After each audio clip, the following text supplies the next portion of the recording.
looking back at what happened with me in 93, 94 and watching those 4 games at ASU and watching how Headache Smith and Isaac Burton were able to control the games, it definitely makes me look at games differently every time I watch these games, Matt. And I'm always cognizant of the point spread, and I'm always cognizant of where these games land.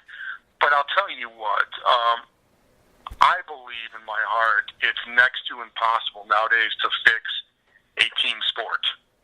I believe it's next to impossible to fix a college basketball game.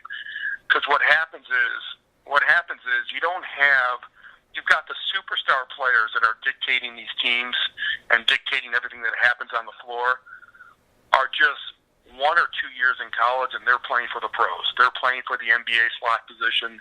They're playing for a payday.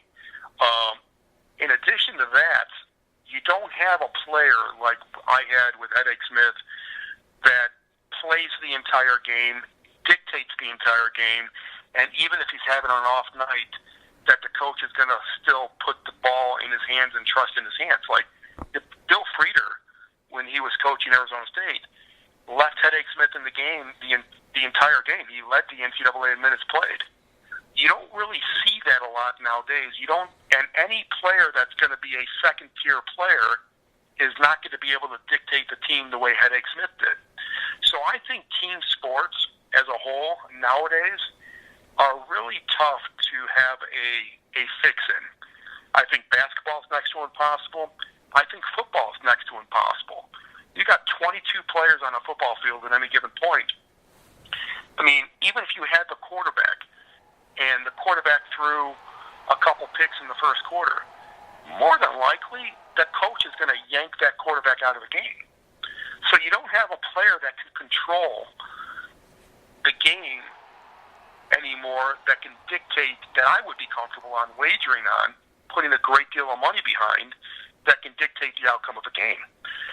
You know, baseball, if you had a pitcher throwing some cheese down the middle in the first 2-3 innings, and you bet the over, well, you got a shot.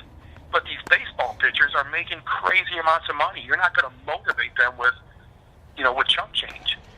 Maybe it's a hockey goalie in the twilight of his career that lets 2 or 3 goals go through the wickets in the first period, and you bet the over 4.5 or 5 goals, and you got a good shot at cashing a ticket.